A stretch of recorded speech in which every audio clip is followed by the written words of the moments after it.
I'm Dan Jonasson. I'm the director for the Souris River Joint Board, and I also serve as the Public Works Director for the City of Minot. All right. Well, thank you for joining us here today. What we're talking about is kind of some of the flood control projects happening there with the Mouse River, the Souris River. And I mentioned earlier, I talked to Sean Sipma from a city alderman from Minot.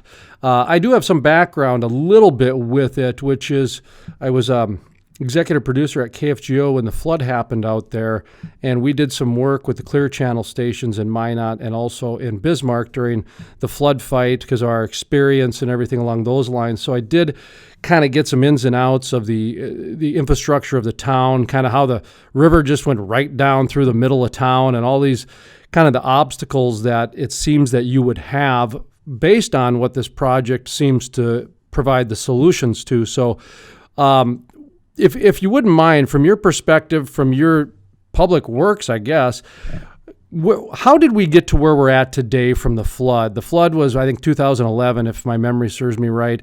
Kind of what conversations were had, what was being talked about to bring us to where we're at today? I guess set the table of context, if you would. Sure. After the 2011 flood, actually the State Water Commission and the Souris River Joint Water Board and the City of Minot worked together to come up with a preliminary engineering report or a report to base long-term flood protection off of.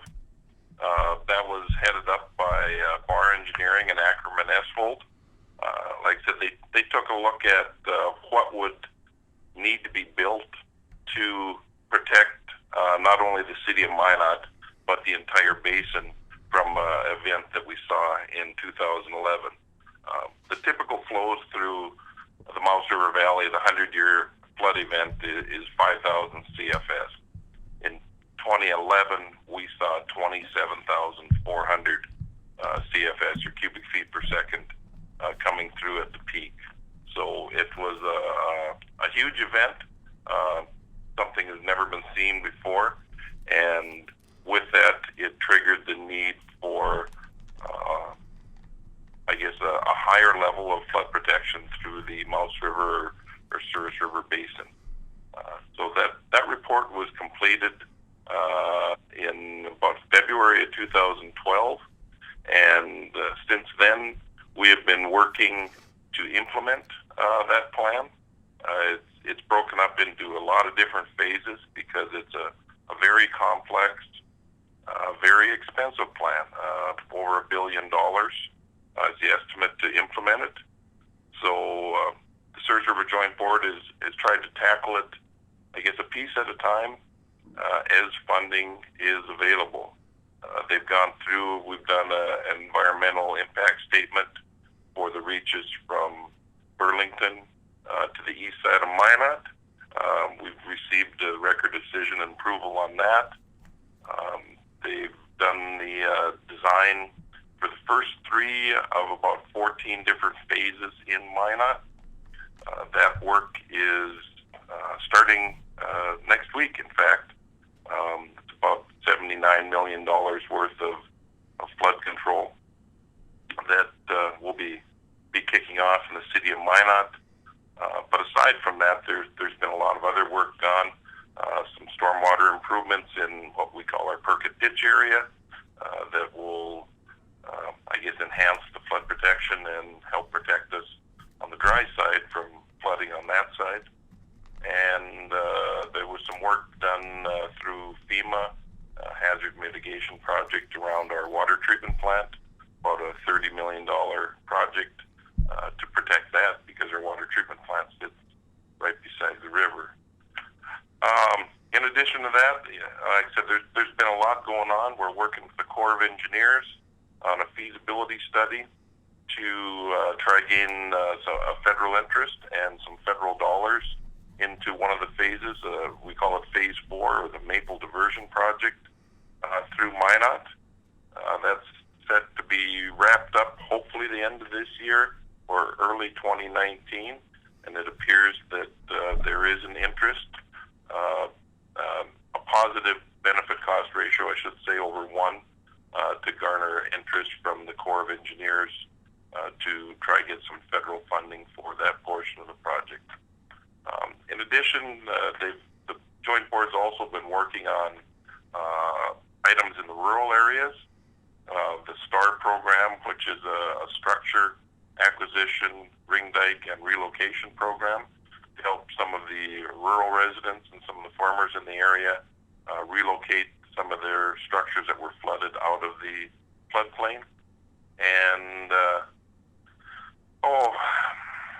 like I said, lots of stuff going on. It's been kind of it's been a long time, almost 7 years this summer now since the flood, but there's been a lot of activity. Seems like there's always something new going on, and as funding is available, we continue to try advance the Mouse River Enhanced Flood Protection Project through the basin. And Dan Jonasson with us here. As you talked about the funding, I wanted to ask you about that next, actually. My understanding is there's really no federal dollars outside of some FEMA money that came in for buyouts, as far as that's already done with and provided by the feds. So everything going forward is either state or local. So what type of, if that's true, let me know that. And then also, what is the current funding mechanism that is set up right now for this project? Like you said, the water plant project, or there was a hazard mitigation project around there, that was funded from FEMA, North Dakota Department of Emergency Services, and the city of Minot. I said about a $30 million project. We had an 85% state and federal cost share on that project. The Maple Diversion project that we're working with the Corps of Engineers on, that is where we're trying to leverage federal dollars. We haven't received any yet, but it looks very positive that there will be an interest from the Corps of Engineers. So then our next hurdles will be to get that put in the water bill, get it programmed in there, and funding programmed for that portion of the project. We're hoping to leverage somewhere in the neighborhoods of $50 to $60 million in federal funds towards that project. To date, all of the property acquisitions that we've done in the city of Minot have been funded with State Water Commission dollars, and then some CDBG federal dollars and National Disaster Resiliency dollars that we were successful in winning. And then Minot has committed a half-cent sales tax towards the local cost share of the project. So that funding has also been used to advance the project and keep it forward. So most of the funding that we've seen for the project has been basically the State Water Commission on a 60 to 65% cost share, and then a local cost share from sales tax dollars on the city of Minot end. All right, thank you. And I'm going to switch gears a little bit, get away from the brass tacks and get to the human side of things, and talk a little bit about the wild water, if you will, the ever-changing, I should say, world of water, the Bakken integration, and then some of the other things going on there too. From I said United Pulse earlier, it's AGT from the ag sector, and then even I'm going to talk a little bit about the Minot Air Force Base and the UAS integration as well, and kind of talk the overall economic activity that's happening in the Minot area. But first, let's talk about the local level a little bit. I've done a number of water stories, whether it be from the Grand Forks or Fargo or Bismarck, to the western area water supply out in the Bakken. And I can tell you it's a passionate issue, and it's almost next to impossible to keep politics out of it, because you're talking about people's passion and a lot of times property rights, and it's so diverse is what I'm getting at. So without getting into the politics of things, what are some of the I guess, obstacles, and what are some of the things that you guys are having to navigate through, whether it be, like I say, a property rights issue, or whether it be something through the DNR because there's some sort of endangered worm down the line. Just some of the things that you guys are having to kind of walk through a little bit through this last 7 years. Well, you kind of really touched on it when you talked about the oil development. Minot was impacted not only by the flood in 2011, but during the oil boom, we were seeing enormous growth in the city of Minot. We saw our population grow over the course of about 3 years by about 8,000 people in Minot. So when the flood came, there were over 4,000 structures that were flooded or lost. You couple that with the fact that there was essentially no housing available. There was nothing on the market that you could buy or rent anywhere. So it was kind of a double-edged sword. You had all these people displaced and no housing stock. So there was a lot of fast-paced development that hit us. So we were not only trying to recover from the flood, but also trying to build infrastructure to meet the demands of the people that needed houses to relocate to and the impact from the oil. You take that and then you start looking at building a flood protection project, and the pathway has to be cleared for that flood protection project. There's about 600 properties, and not 600 homes, but 600 properties in general, that are needed just through Minot itself. So you start taking 350 homes of those 600 properties out of there. It really starts to compound and create a lot of issues. A lot of animosity in the community. But I think probably the biggest thing that we have seen here is the people are still very supportive in the entire valley of getting flood protection. So they just want to see some action.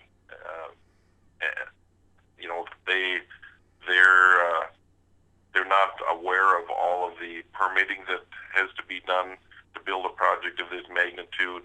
All of the hoops you have to jump through, with whether it's the Corps of Engineers or Game and Fish or anything, in order to make these improvements.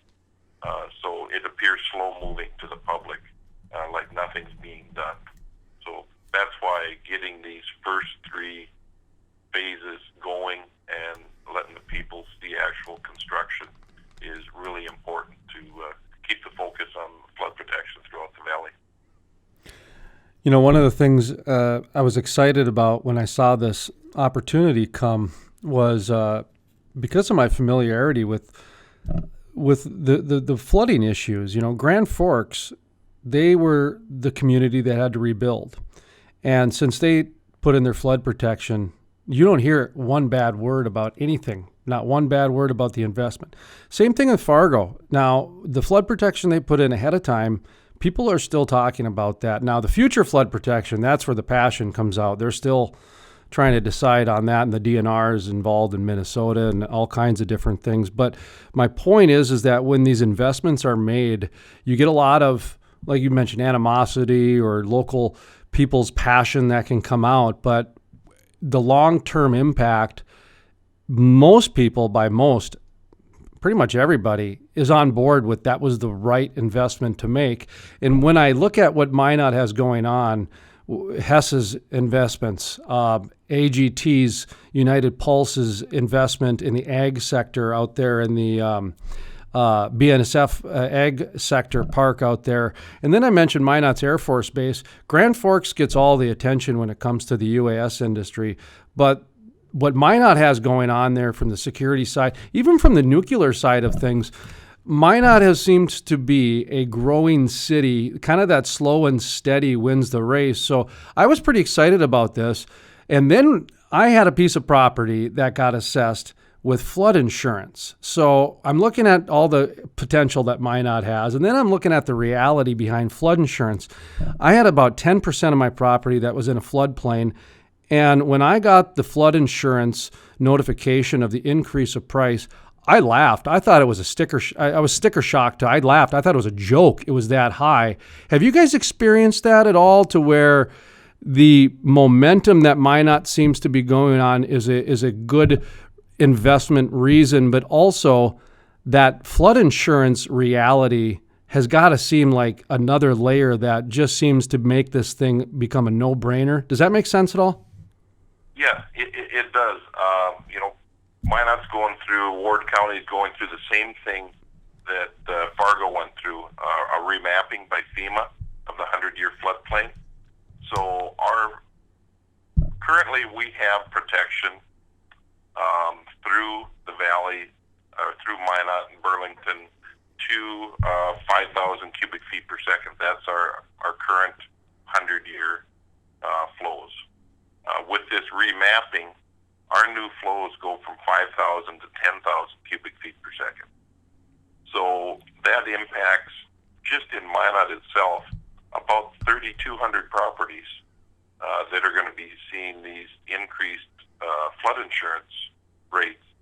And, they're projected, some of them, of course, it's based on the depth of inundation now, but people could see some of their rates when they're fully actuarial go from $350 a year to $8,000, $9,000, $10,000 a year.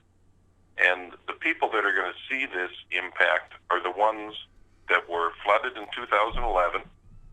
So they're probably carrying a second, if not a third mortgage on their house from rebuilding. And now they're going to be hit with this additional financial burden of the flood insurance. So that's why it's critical that we take a look and get flood protection built in the Mouse River Valley for everyone in the valley that's going to be impacted by these new flood insurance maps when they become effective. Dan Jonasson with us. We're talking about City of Minot and flood protection, the Mouse River Enhanced Flood Protection Project. And that's what mine was. It went from like that story I brought up about the property and the flood insurance and the sticker shock, to where I thought it was a joke. It was literally like less than 10% of my property was in the floodplain, and the house was nowhere near it, and et cetera. And the flood insurance went from like $350. It was up to, I just remember it was $8,000. It went from under $1,000 to $8,000, and to where I thought it was a joke. I had to actually call and say, "Is this right?" And so that is a real thing that people, unless they're experiencing it or being a part of it, they kind of blow it off because the number is so big. Their brain can't process it as real. So anyway, I did want to ask you about the ag sector, the energy sector, the Minot Air Force Base's contribution. And where I'm going with is that kind of that hub city funding and hub city financing, and just the whole idea of Minot being a hub city. I would imagine that is a big part of what you guys are trying to push with the flood protection, huh? Yeah, our city manager has been a lot more involved in all of the hub city discussions and the hub city funding. But that's exactly what we're trying to say is, we don't doubt or say that we don't think Williston and Dickinson and Watford City have been impacted. We know they have. There's been a large impact to them. But if you look at the numbers, they've seen their cities grow by 6,000-7,000 people. We've seen the same thing here in Minot. We don't have we've seen more of kind of the professional end of the oil impacts. A lot of the engineers and a lot of the service companies and that have located to Minot and chose to have Minot as their base for the oil field operations, which is great. And like you said, and then also with the air base, having two legs of the nuclear triad here. The Air Force Base has a huge impact on Minot each year. A good impact, I might say.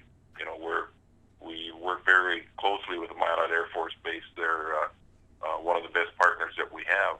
But there's an impact of about 12 to 13,000 people on Minot itself that's directly related to the Air Force Base.